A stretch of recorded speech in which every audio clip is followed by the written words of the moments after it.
and gentlemen, good day and welcome to the Fedbank Financial Services Q3 FY26 conference call hosted by Equirus Securities. As a reminder, all participant lines will be in the listen-only mode and there will be an opportunity for you to ask questions after the presentation concludes. Should you need assistance during the conference call, please signal an operator by pressing star, then 0 on your touchtone phone.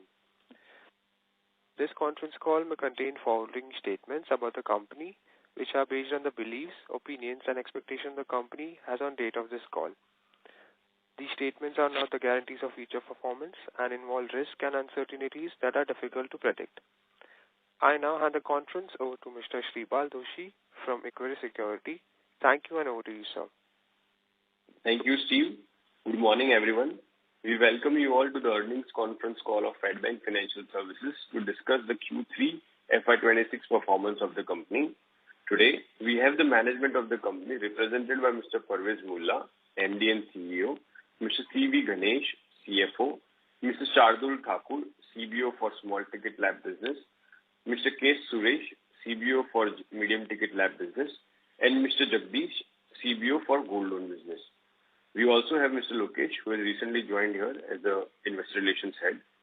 I would now like to hand over the call to Mr. Parvez for his opening remarks, post which we can open the forum for question and answer. Over to you, sir. Thank you, Shripal. Good evening, everyone. I would like to extend a warm welcome to all of you for joining the Q3 FY26 post-results earning call.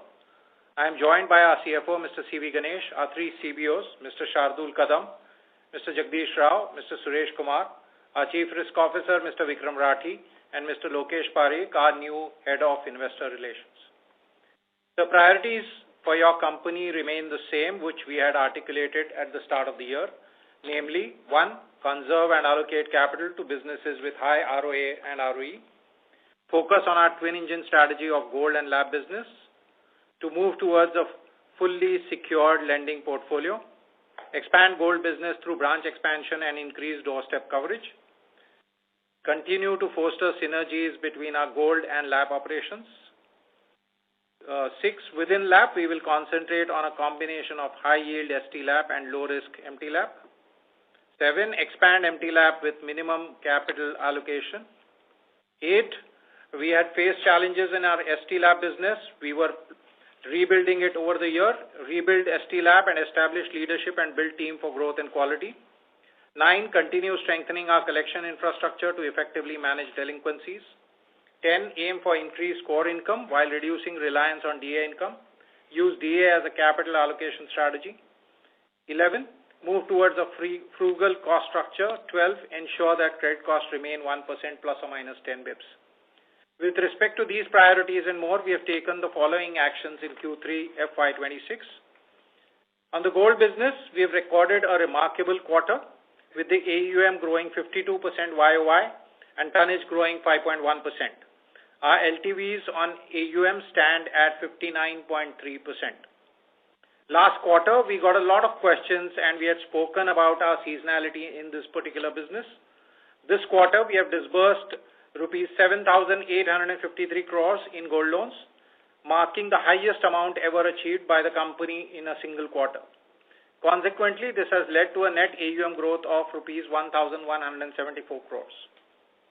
We have opened 54 new gold branches this quarter, bringing our total new branches to 113 for the year. In accordance with our guidance, we will keep opening new branches in the upcoming quarters.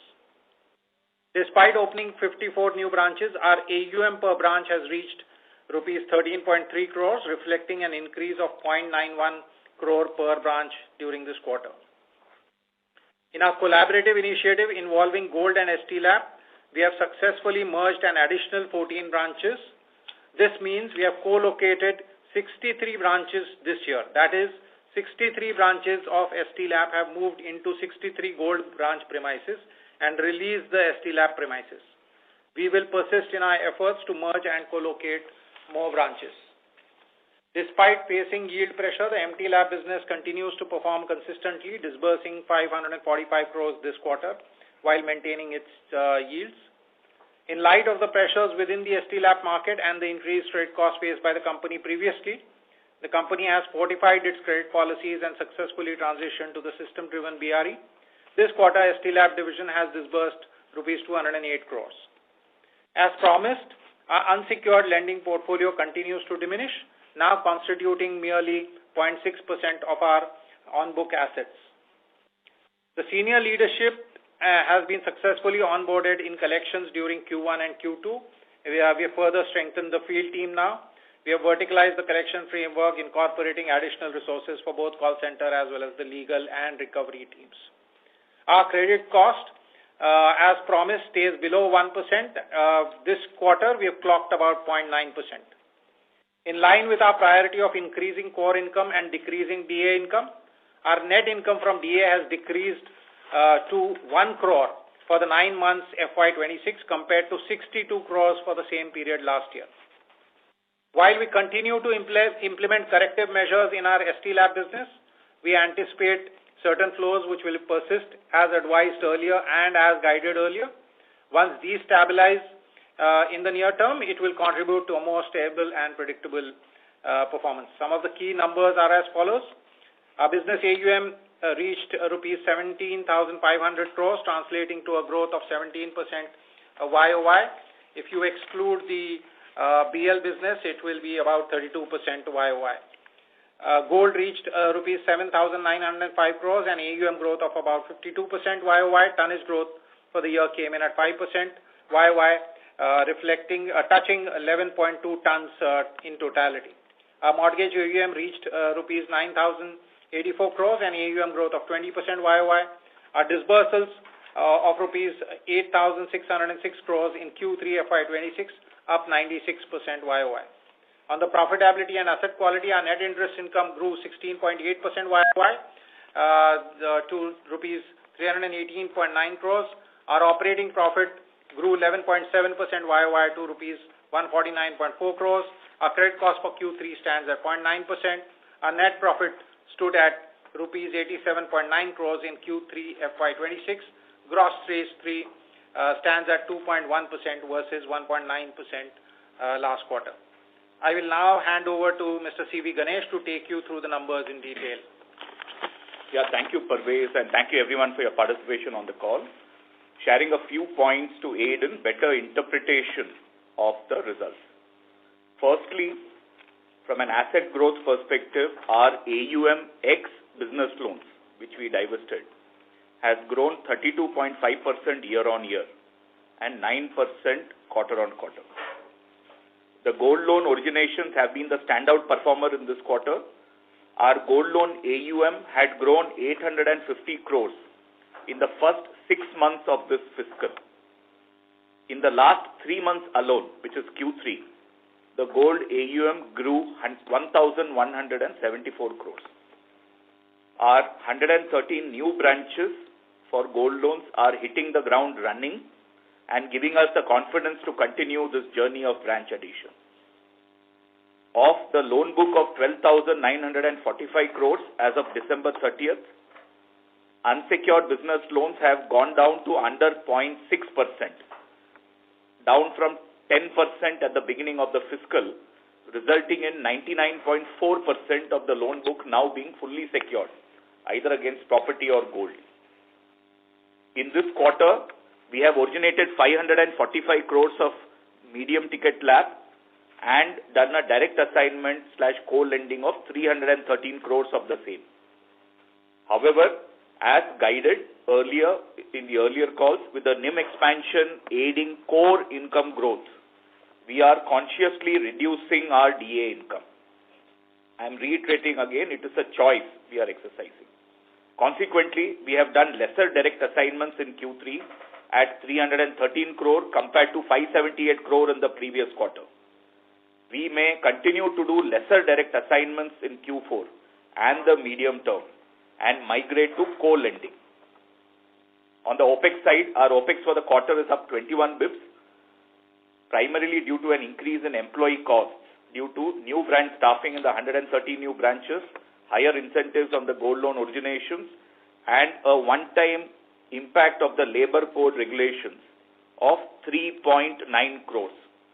This impact is reflected both on the OPEX and the operating profit. Consequently, our cost to income has come off a little worse by about 10 bps. Other expenses have also gone up due to new branch-related rent and operational expenses, higher advertising and travel spend during the quarter, and higher depreciation as we increase the branch infrastructure. On the asset quality, our delinquencies in the 1+ have gone down from 7.5% to 7.1%. And the 30+ has also gone down from 4.6% to 4.5%. However, we had higher forward flows from stage 2 to stage 3, resulting in our gross stage 3 going up to 2.1% from 1.9% last quarter. These are adequately provided for in the quarter. In spite of this, we have been able to keep credit costs flat at 0.9%. On the PCR front, our PCR last quarter had dropped due to an ARC sale of deeper bucket NPAs, which had a higher provision coverage. In this quarter, our PCR has marginally gone up to 32.3% from a little under 32%. On the treasury side, total on the quarter-on-quarter basis, our weighted average interest cost of total borrowing has gone down 32 bps from 8.19% to 7.87%. This consistent decline in the weighted average cost has been facilitated by resets on the external benchmark linked borrowings and lower rates on new borrowings. Since our new gold loan originations carry shorter tenor than our LAP product, it has allowed us to borrow more at the shorter end with lower rates.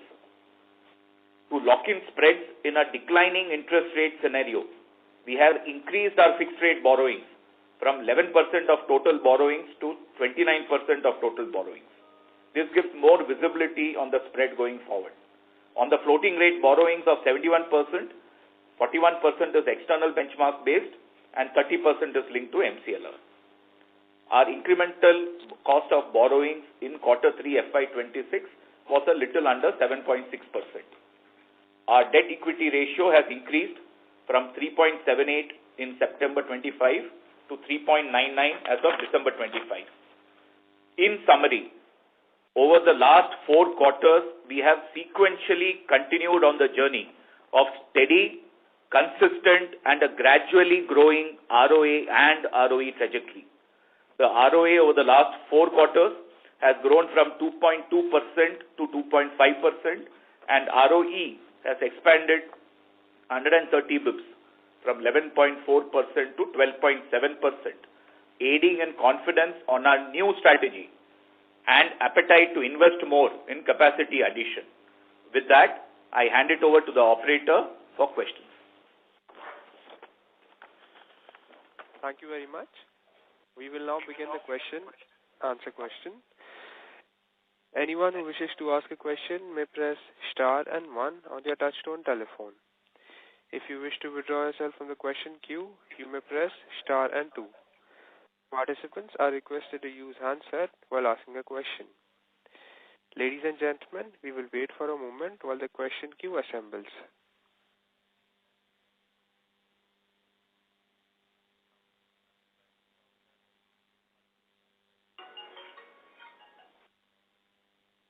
The first question comes from the line of Digant Haria with GreenEdge Wealth. Please go ahead. Opportunity.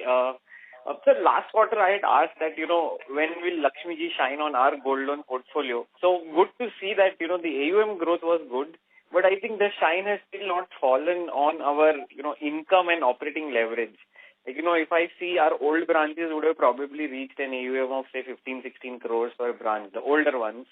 But the income line item and the operating leverage is still not visible. Like, do we see it coming in the next 1 or 2 quarters or? Yeah, Digant. No, you will see it happening. See, normally what happens is when we do such kind of large originations, there is a upfront cost of incentives and other spend, which is incurred at the beginning. It is recognized upfront in the month of origination, but the earnings of these loans are back-ended. So it will play out gradually.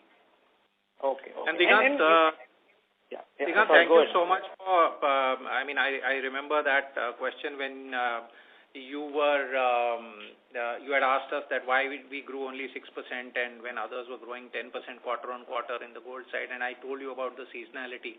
And you can see that seasonality playing out differently for different companies, although they are in the same gold business, because geographically we are in different sectors which expand differently and behave differently. So that seasonality typically plays out for us in Q3, Q4. Right. And Parvezi, one more question I had was, let's see, the yields on the gold loan portfolio, the reported ones in our presentation show that we are down from, say, 19.1 to 18.3.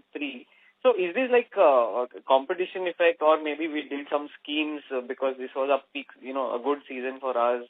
Or, generally, how should we expect this yield thing to move? Like, is it already that there's yield pressure in the market, or we still have enough room to do our business at our terms and conditions?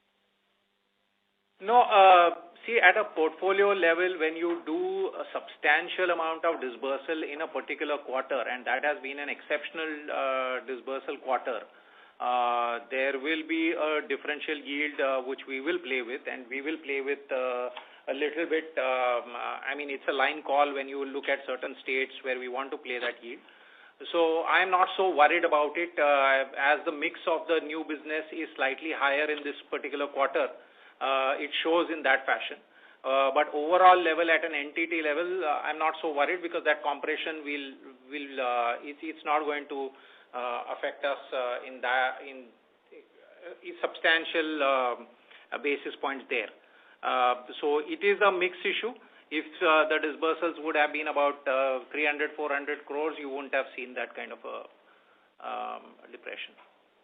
Okay, get it. And one last question will be, we have grown very well, say 16-17% QOQ.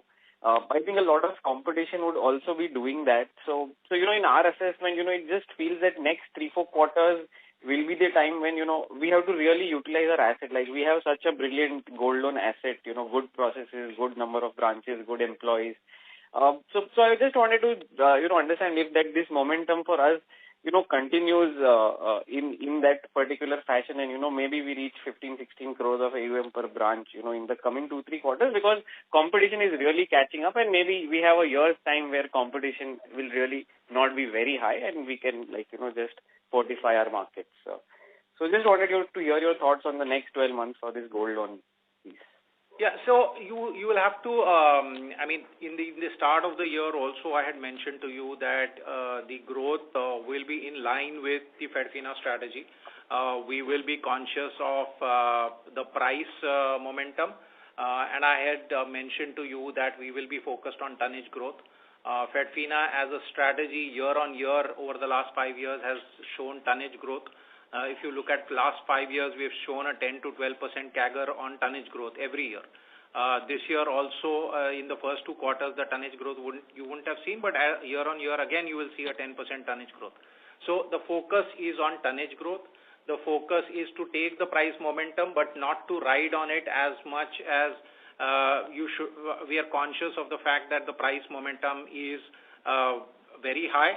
So that is why you see the combination of LTV and price playing out. We have not capitalized on the LTV. The LTV has allowed to go down. So we are conscious of that. While the growth has to happen, we need to be conscious that growth has to be in line with what we are, our operational processes, as well as the risk that we want to look at, the price fluctuations that we want to look at. So all in all, it has to fall in line with what we are expecting with the gold business to do. And you will see that momentum continuing. We will capitalize on the momentum. But what I am trying to essentially say is a single company which is doing only gold loans is very different from a company which is doing a twin product. And we will get the advantages of doing a twin product. That is how you will have to see our company.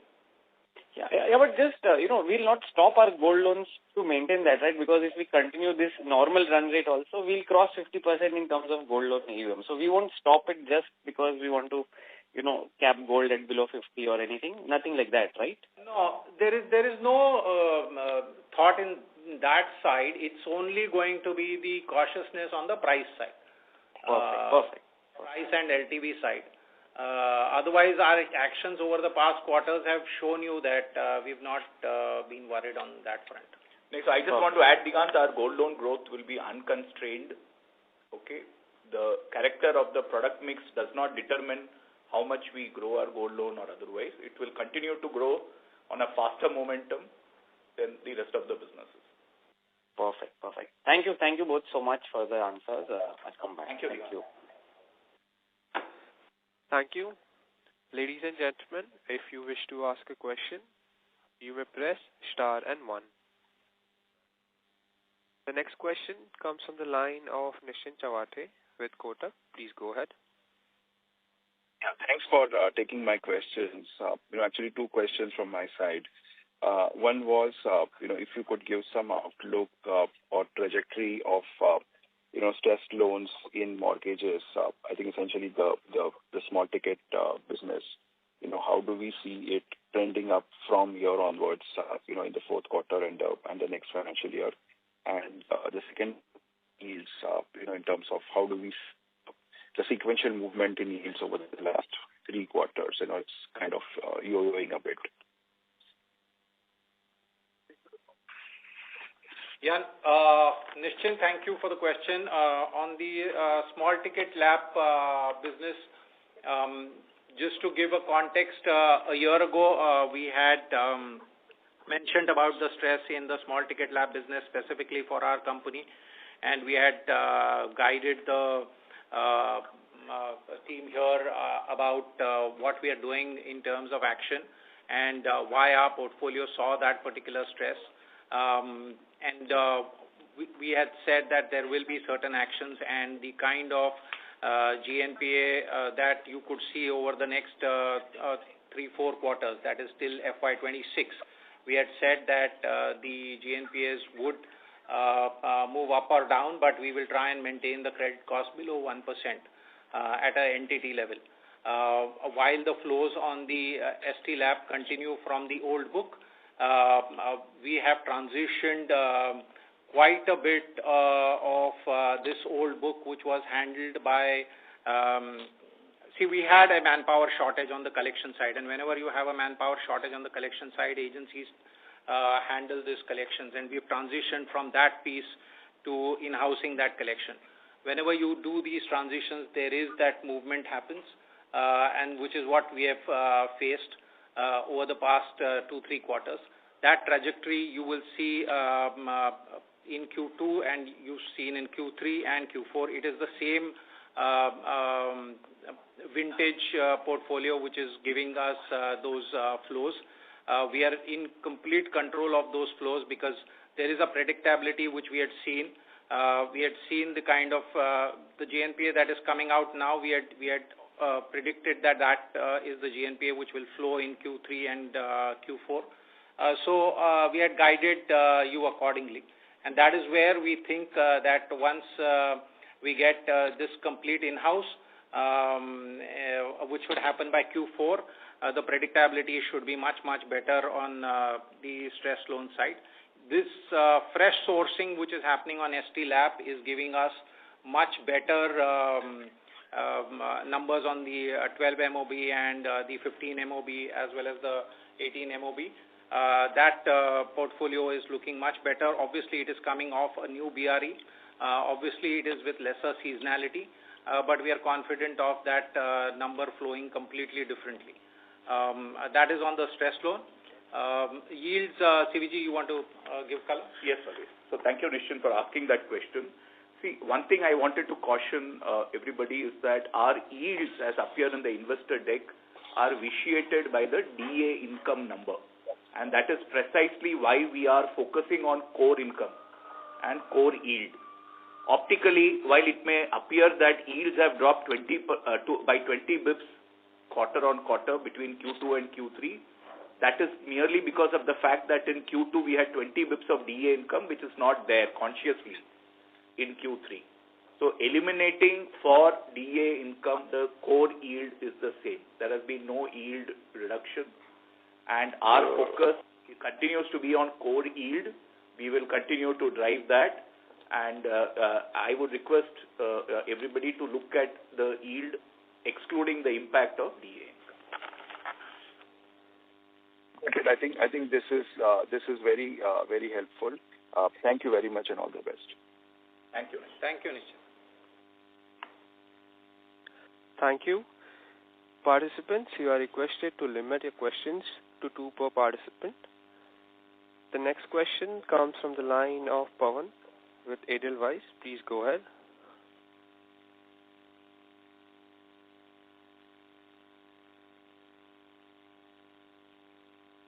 Mr. Pawan, your line has been unmuted. Please go ahead with your question.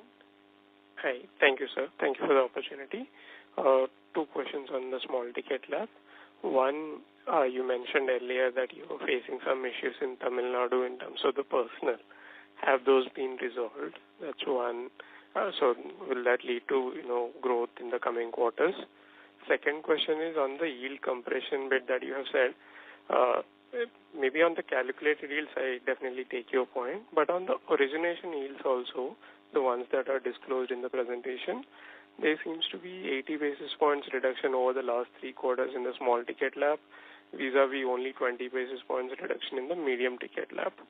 Could you please explain that? And going forward, how are you seeing the on-the-ground economy in terms of the people's willingness to borrow or ability to borrow? Yeah, those are my questions. Thank you. Yeah, Pawan. Thank you so much for your question. On the yield front, apart from the one I explained on the gold side, as well as the explanation which CVJ gave on yield, 2 additional colors. One on the small ticket lab business. Definitely there is an environment which is behaving in a particular manner for lower ticket, below 5 lakhs. There have been companies which operate in this particular segment who have reported. There is that MFI piece which was happening over the past few quarters that has affected that particular segment, which is below 5 lakhs. And some people who have looked at this business on the ST Lab side also have seen a little bit of stress on the 7 lakh to 5 lakh segment, the spillover of the MFI on that particular segment. So when we've been conscious of that over the last 2 quarters, you've seen a slight movement of the ticket size for ST Lab for us. We've reduced the exposure for that 5 lakh to 7 lakh, and that's why you see the ticket size moving up. As the ticket size has moved up, a yield has dropped for the ST Lab business there. There is definitely a pressure on yield even on the MT Lab segment. Across the board in the industry, there is a pressure on MT Lab. We have not dropped the yield as much as other players in the market have dropped. We've continued to hold the yield on the medium ticket lab. The ST Lab yield, as I said, is only being conscious of the environment. I think as the environment eases out, you will see the trajectory coming back there. Your second question was on Tamil Nadu. We will still wait for Q4 for the business to pick up in Tamil Nadu. The Tamil Nadu business has picked up, but not to the expectation that we wanted. As I had mentioned to you last quarter when specifically asked on one particular state, yes, our business had dropped in particular state of Tamil Nadu. We are picking it up. It has moved about 20-30%, but still some way to go. We expect Q4 and Q1 for it to come back to the disbursal normalcy. The delinquencies there are in control, but the disbursal normalcy for it to come back, we're still a little bit cautious there in Tamil Nadu. So I'll just add one more thing on the yield on the ST Lab. See, what you see on the deck is the origination yield in the last 3 months. Now, that is only 200 crores. So if you see on the book, the yield has not even gone down by, in fact, it's gone down by less than 10 bips on the overall small ticket lab book. Got it, sir. Thank you for that. I'll come back. Thank you. The next question comes from the line of Shubhranshu Mishra with Phillip Capital. Please go ahead. Hi, Parvez. Hi, Dinesh. Good morning. Thanks for the opportunity. So, two quick questions. The first one is, we've seen a sharp spike in the gold loan AUM. If you can just have a split between what's been the contribution from our new branches here and what's been the contribution from the increase in the ticket sizes. Second is that with rising gold prices, do we still expect 10 to 12% CAGR in the tonnage growth? Because that seems unlikely because I will get lower amount of gold collateral for the same amount of gold loans. And the third is because we're slightly heavier on the disbursements in gold loans, which will also reflect on the AUM in subsequent quarters. Are we going to change the borrowing mix, which is slightly heavier on the longer tenor? I understand during the rate cut cycle, we tend to borrow slightly longer tenor, but are we going to make it commensurate to the gold loan tenor in the AUM? Thanks. Yeah, thank you, Shubhranshu. I will just request Jagdish to give you a flavor on the new branches and the old branches growth. Jagdish, are you there? Yeah. I hope I am audible, right? Yes. Yeah, you are. So Shubhranshu, we have opened 58 branches in the last quarter, and that has resulted in that has contributed to the growth. So if you see the overall contribution of in 1,100 odd crores that we recorded in this quarter, 30% of the growth is contributed by the new branches, and balance 70% is still coming from the existing branches. That's on one front on the contribution. Second, your question was on the pure weight growth and its consistency.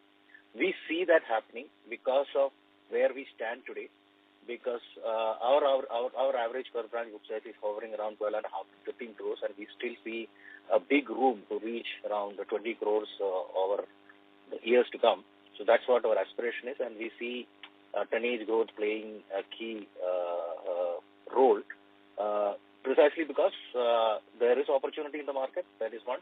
Second, our incentive structures, our KRAs, we have a target linked incentive which is linked to the pure weight growth of the branch. So every branch, every employee is driven and incentivized based on the tonnage growth that they do in the branch. So that's what our crux is from the day one, and that is resulting in such a growth. While I agree with you, while the price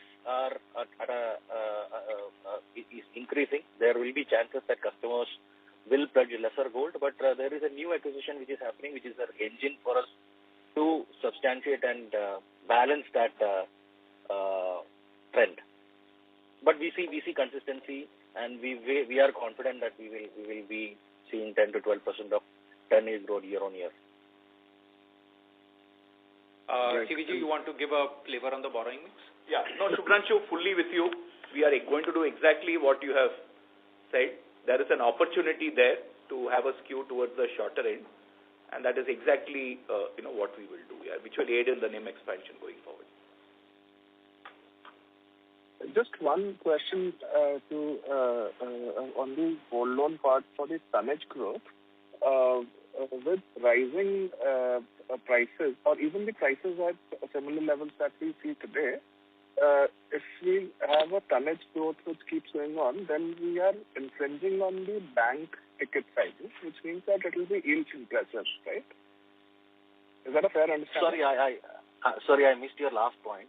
Can you please speak? So if we are bent on doing tonnage growth for gold loans at similar prices or rising gold prices, we would infringe on the bank's turf, right?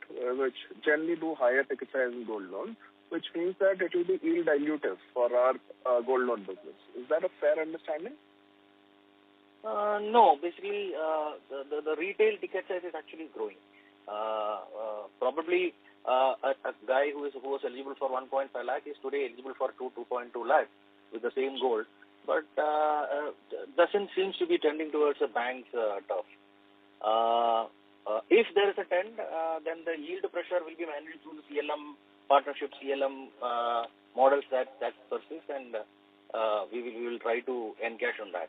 But otherwise, as an NBFC, as an AUF strategy, we still rely on the retail, and retail is seeing traction. We see pure weight coming from the retail book. Wonderful. Those are my questions. I'll come back for the rest of the queue. Thanks.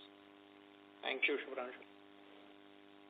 The next question comes from the line of Chintan Shah with ICICI Securities. Please go ahead. Thank you for the opportunity and congratulations on a strong set of numbers. I had one thing on this labor code impact. So I think we already mentioned the impact is around 3.9 crores for this quarter. Is that a one-time impact, or do we see any recurring impact as well going ahead due to that? So that's the first thing. And secondly, on this gold loan, so now almost we are 45% on the overall portfolio. So even if that exceeds, say around 50% or so, so that is not a challenge, right? And thirdly, on this borrowing cost, we have seen a steep decline of almost 60 bps QOQ. So do we see anything more to come on that or no? Yeah, thanks. Yeah, so maybe I'll take the borrowing cost first. Okay. No, I think the 60 bp fall QOQ is not repeatable. It's a 2-point average, so there may be a skew there. I would urge you to go by the quarterly borrowing cost sheet, where we reported a 33 bps reduction from 8.17 to I think 7.87. I think that's what you should look at. There are opportunities there because, as I said, 41% of our borrowings are still external benchmark linked. The balance are MCLR linked. So as of now, 71% of our borrowings continue to be floating rate. As and when the transmission continues to keep happening, there is an opportunity there, though we would be sanguine about it. Now, in terms of the labor code, the biggest impact has been baked in. Okay, the biggest impact has been the one-time catch-up in terms of all the retiral benefits like gratuity, leave encashment, etc., due to the basic being needing to get hiked to 50% of the CTC. So that exercise has been done. Now going forward, how the salaries get revisited, does it get passed on, does it get adjusted, is something which we will watch how the rest of the industry adjusts to it. We believe we have the wage cycle in April to look at that and have a little more information on how peers are handling it. What we do will be relative to what the peers do. Right now, on the gold, as of now, there is no board limit or internal limit we have that it should not cross the Lakshman Rekha of 50%. So we don't have any Lakshman Rekha. Ultimately, we are a LAP first company, but gold is a very strong secondary product. Right now, it is doing very well. It would be perfectly acceptable and encouraged if it were to, in the short term or medium term, take the lead.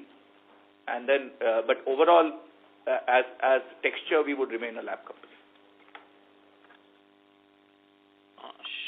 Sure. Okay, thank you. Yeah, that's from my side. Yeah. Thank you. The next question comes from the line of Sonal Manas with Precision Cap Investment Advisors. Please go ahead.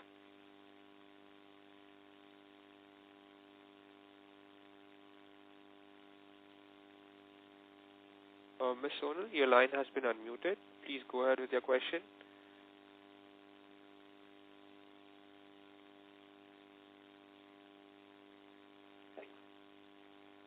Sonal Manas, your line has been unmuted.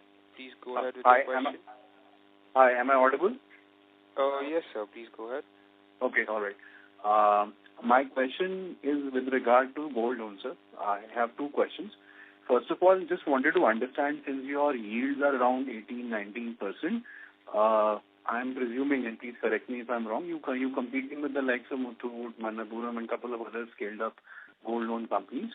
How are you seeing competition vis-a-vis the non-banking scaled-up gold loan players?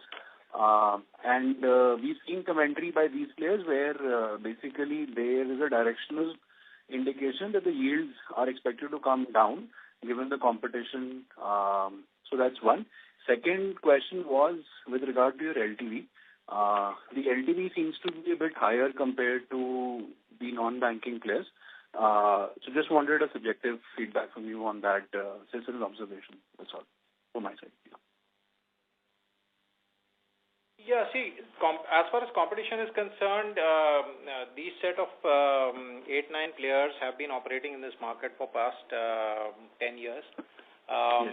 There have been certain geographies where each predominates. Obviously, there are one or two players who are very large, and they operate at a different scale. But the other players tend to predominate in particular geographies. We have seen growth in the western and northern geographies much more than what we have seen in southern geographies. You see that in our investor presentation also. Our growth essentially comes from those geographies. Our new branches also come from those geographies. As far as yield pressure is concerned, whenever the price goes to the levels that it has gone, earlier also whenever the price has shot up, there will be new players coming in. And those competition and the yield pressures will happen for a short-term period. But typically, gold being a vernacular business, it is dealt by each large player very, very locally. That means in the state of Gujarat, you will deal with the Gujarat market and you will play the yield there. And the Maharashtra market, you will deal very, very separately, depending on what the competition is there and who's the predominant player. You don't match your yields with every player. You match it with the predominant player and how you are operating. Again, what tends to happen is gold being a very local business, geographically where you are located in that particular city and that particular town also matters. So the competition also is very, very localized in terms of yield. Banks operate a very different yield, but their location is also very, very different in that particular city itself.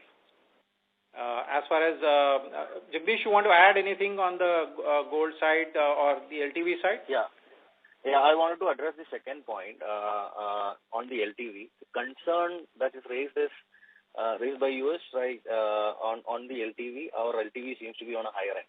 But I would like to correct you. It is not higher. It is much conservative compared to any other NBFC player.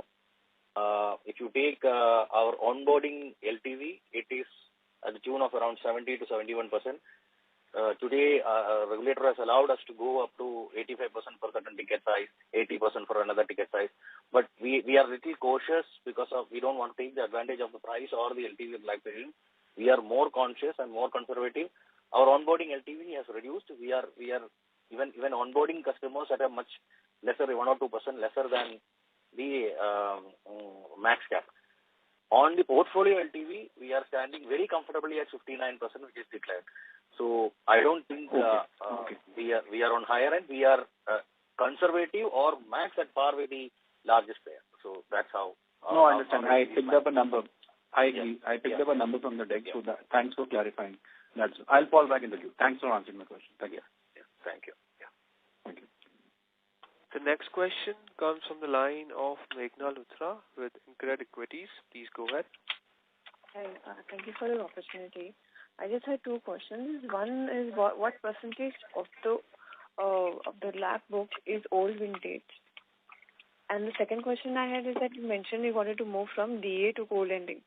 Can you throw some more color on that? What proportion of the AUM would that be or anything else?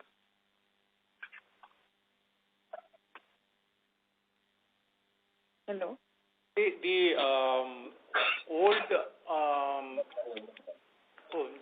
percentage of book on the old vintage will be anything sourced before FY24 is old vintage. So the sourcing which has happened after FY24, we track it separately and we put it as a new book, and that is what is showing us good color. And this old vintage book will have its own play.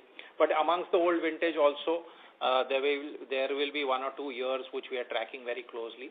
And we've, over the past 2-3 quarters, we have addressed those flows in the buckets that you have seen. So you've seen our Q1, Q2, Q3 movements, and most of the flows are coming from those 2-3 years that we are tracking very closely. Plus, there are certain geography mixes which we are tracking. And as we go forward, the new mix will increase and the old mix will come down. As far as the DA to co-lending is concerned, CVG, this was something which you mentioned. Yeah. Hey, sorry, Meghna, what was the question again on DA to co-lending? So you mentioned that we want to cut down on DA and move to co-lending. Yeah.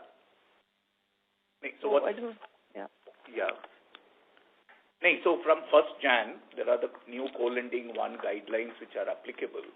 Yeah. Now, there is a accounting change in which the co-lending 1 happens compared to the kind of accounting which used to happen for DA.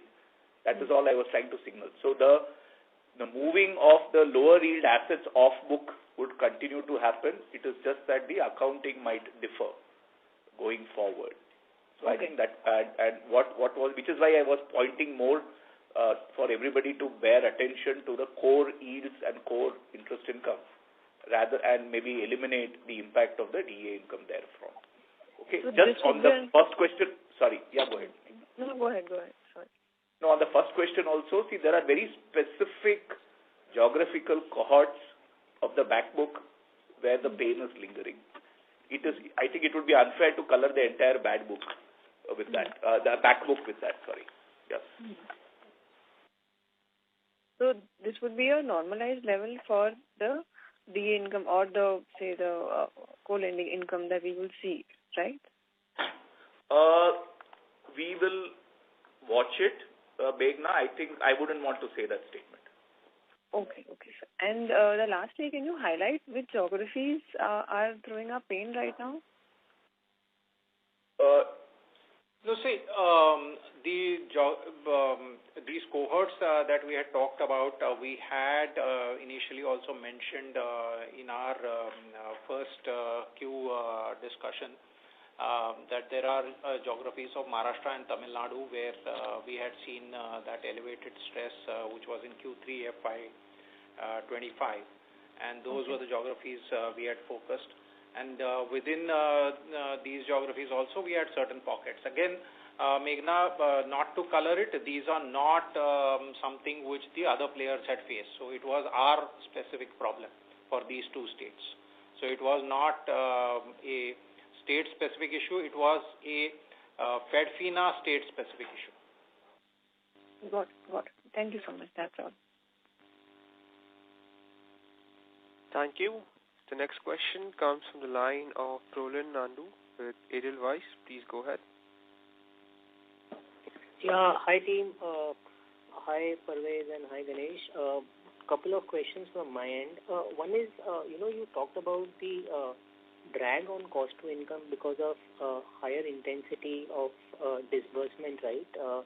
And that is specifically coming from gold side of things, where you mentioned the AUM growth in last 3 months.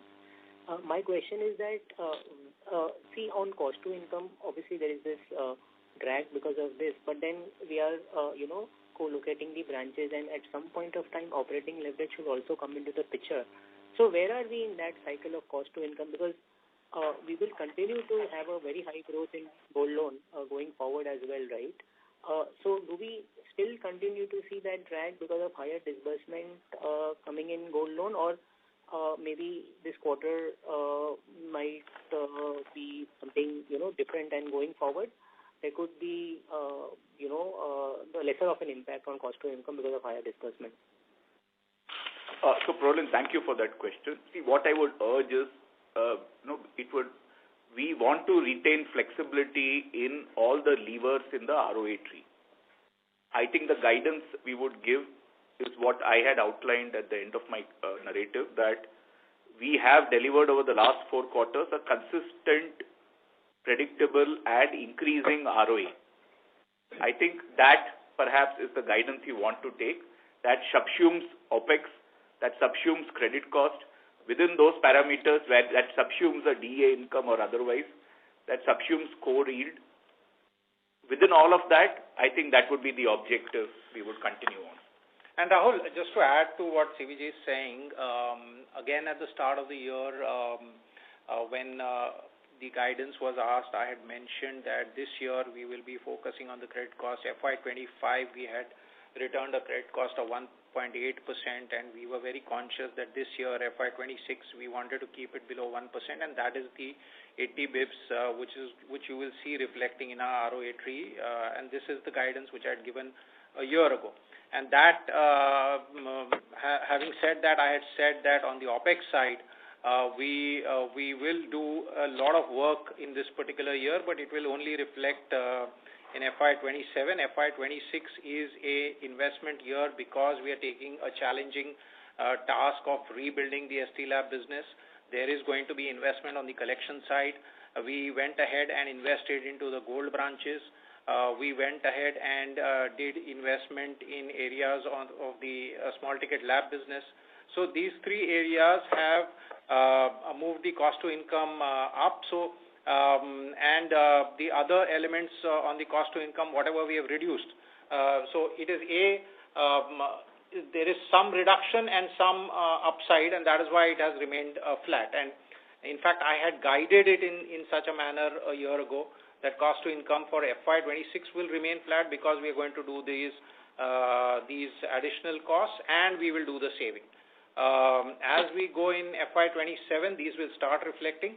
When we are merging the small ticket lab business branches, as well as when we are definitely there is a shaving off which is happening, but it is getting neutralized by the new branches that we are putting in, and also the fact that the leases take time for it to fructify, so you only get a 3-month effect or a 6-month effect in a particular year. Next year you will see the full effect playing in.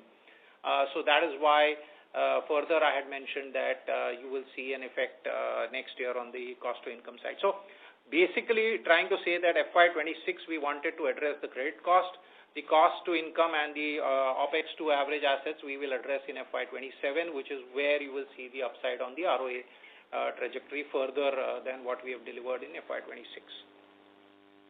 No, thank you so much, Parvesh, for that. I get your point. The second question would be on this GNPAs, right, in the mortgage division. Now, while you have alluded to this, but just to summarize, is it fair that large part of the increase in GNPA that we are seeing, is it because of the older book? And could you just help us understand how is the performance on the asset quality side between newer and older book, or some of the I mean, not the entire older book, as you highlighted in the previous answer as well, is where we were seeing an issue. But if you can just, help us understand how has been the performance on GNPA side on the newer book.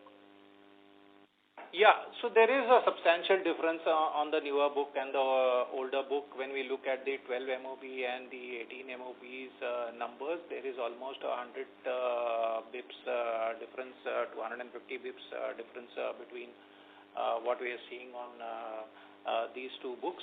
Even in the older book, there are certain pockets and certain vintages which we have faced challenging situation. Again, those challenging situations, Rahul, I will repeat, was not necessarily an environment issue. It was our issue, our collection team's inadequacy. We had not invested as much in the collection infrastructure, which we should have been doing a year ago or 2 years ago. But that caused that flow to happen. ST Lab business is a heavily invested collections business, which we corrected over the past 1 year. So last 1 year has gone in this particular collection.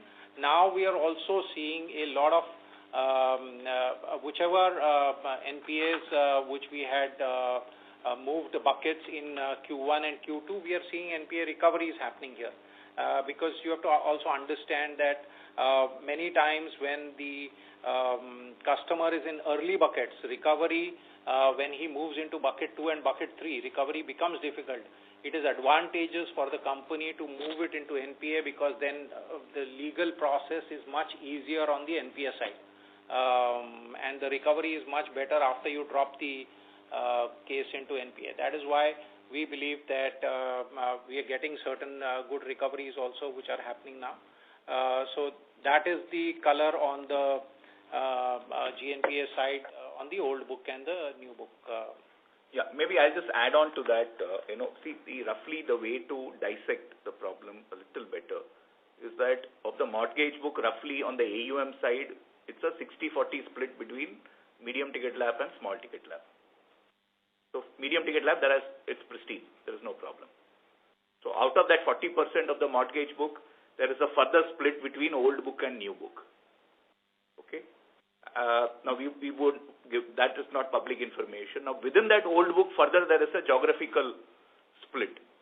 So actually you are talking about a not so large part of the bad book.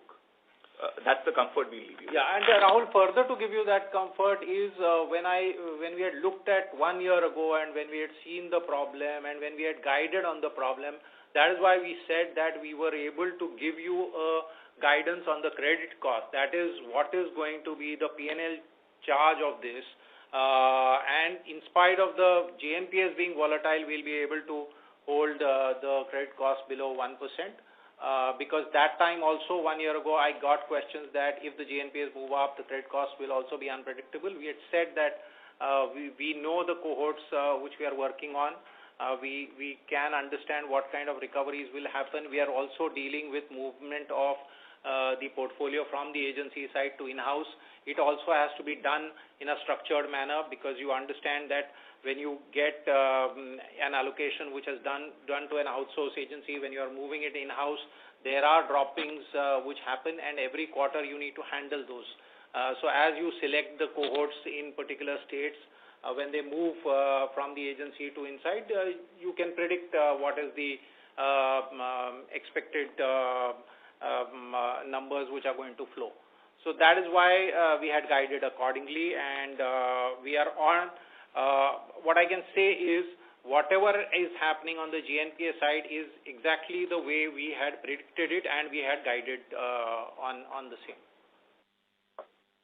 Thank you so much, Parvez and Ganesh, for this. All the very best.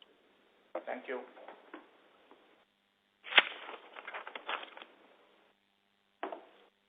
Thank you. The next question comes from the line of Vedant Maheshwari with Intellavest Family Office. Please go ahead. Hi, sir. Just a couple of questions I have with regards to the way we calculate businesses. For regards to the gold, at what, answer the tonnage part, but is there a lag in the price at which we take for computation of our gold loan AUM growth? Did I lose a connection in between? I couldn't hear your question properly in continuous flow. Jagdish, did you catch it? Okay. No, I didn't. Okay. So what I mean is, as a whole, with our tonnage growth and everything, want to understand at what particular for our AUM computation, what price of gold do we take? Is there a lag of the gold price which we take and due to which we see the growth, or as a whole we take it at the live prices at the moment? Yeah. So to answer it, it is based on the regulatory lines. We take the 30 days average of the gold prices. We have declared Q3 LTV. LTV is based on the 30 days average gold price as on 31st December. Okay. Got it, sir. And just one couple of things. You said the AUM is back-ended, and we see that in because the gold ticket sizes, as a whole, like the gold loan, we see the revenue recognition a little bit back-ended, right? Around 6 to 8 months is the average tenor. So given that we have been experiencing a large tonnage and AUM growth over the last 1 year, and the gold prices have also been quite high, as a whole, how does it translate into our revenue recognition policies? I just want to understand that flavor. As we are seeing over the last 18 months, the AUM growth and all has been quite strong, but as a whole, the translation doesn't seem that high compared to just the top line. Just wanted to understand that these policies a little bit more. No, so basically, yes, go ahead, Jagdish. No, I think the back-ended point was not on the revenue recognition. Back-ended point was on the book that we are building. For the quarter, we've grown around 10%. The majority of the book has happened in the month of November and December. So the results or the earnings of that will happen in the subsequent quarters. Yeah. Got it. Apart from that, the gold loan is structured in such a way that you onboard a customer at a rate, and there are options to the customers to pay interest at say after 6 months, 7 months at a higher rate. So that's where the yield will play, and we see that happening as a character of gold with any player. This is a industry fact. So Jagdish, I think maybe he was referring to my point. So the point I made earlier in the call is that the origination costs, the incentives, some of the other origination costs are recognized in the month of origination. So effectively, we do not amortize the origination cost over the life of the gold loan. So there is a monthly cost getting recognized upfront. The revenue apna banta hai over the next many months. That is all I was trying to say. Okay, fine. I think I have understood this now. Thank you so much, sir. Thank you. The next question comes from the line of Sandeep Joshi with Unifi Capital. Please go ahead. Hi. Thanks for the opportunity. I had a question on the credit cost. For this financial year, we have given a credit cost guidance of about 1% plus minus 10 basis points. But I just want to understand from you, what are you thinking for the next, for the credit cost for FY27 in the light that now the proportion of gold loan have actually increased, the unsecured book has almost run down, and most of the collection infrastructure will be ready by Q4. So on this context, do you wish to give any guidance on credit cost for FY27? Yeah, Sandeep. Hi. We have at the start of the year guided on a particular credit cost because that was the most important item on the agenda when we had seen an elevated GNPA and elevated credit cost on the ST Lab business. That is why we felt it was necessary to guide on the credit cost. I think next year we want to keep it in a predictable zone. As we had mentioned in our strategy that we moved out of the BL unsecured business because we wanted to bring predictability to the credit cost. And that is the objective, and we want to get into that zone. So by Q4, once we see the numbers on Q4, we should be able to give you a guidance on the credit cost. And it should be very predictable for you. But I think what will be important for you next year for FY27 will be our guidance on the OPEX to average assets, because that will be a crucial number where we will show some numbers. So these two, alternatively, we will definitely give you a guidance on Q4. But I think this year was an important year where we gave you a particular guidance and we wanted to live up to that number. Next year, I think it will be more predictable or at your end itself. The OPEX number will be more crucial, I think. But anyways, in Q4, I will give it to you. Sure, Bhavesh. Thank you. That's it from my side. Thank you. The next question comes from the line of Rahul Kumar with Vaikarya. Please go ahead. Yeah, hi. Just one question on the slippages front. So going forward, do we expect the slippages to, remain status quo or improve from here, especially in the mortgage? Yeah, see, as far as the slippages are concerned, FY26, quarter 1 to quarter 4, we are handling the issue of small ticket lab business which affected us as a company. Environment might have been included inside it, but it was our issue, and we had said that it will take us a year. We will take that year, and that is where you will see these slippages. We have as much as possible tried to keep it non-volatile. We have given a prediction on the credit cost, and we have sustained it and maintained it. On the slippages side, I think FY27 should give you a more predictable line on the slippages based on whatever flows we have seen this year. Because as I said, the characteristics of the old book and the certain vintages should play out, and we should have a better predictability to those slippages. Plus, as I said, we will have a recovery team which will neutralize some of those slippages for us. So there will be a predictability. So FY26 end is where you will FY26 will get utilized in these slippages. 27 should be a predictable nature. Okay. Thank you. Thank you. Ladies and gentlemen, this was the last question for today. I now hand the conference over to the management for closing comments. Thank you so much for the call. Really appreciate the closing comments which we want to give is last year we had given certain guidances and certain priorities. Over the last 4 quarters, we have stuck to those guidances. We have stuck to those numbers which we had promised. And Q1, Q2, Q3, we have moved the needle in terms of the parameters which we had promised, especially on the ROA side, on the credit cost side. We had promised that we will work on a complete secured construct. We have stuck to that. We had said we would double down on these two gold and mortgage business. We have stuck to that.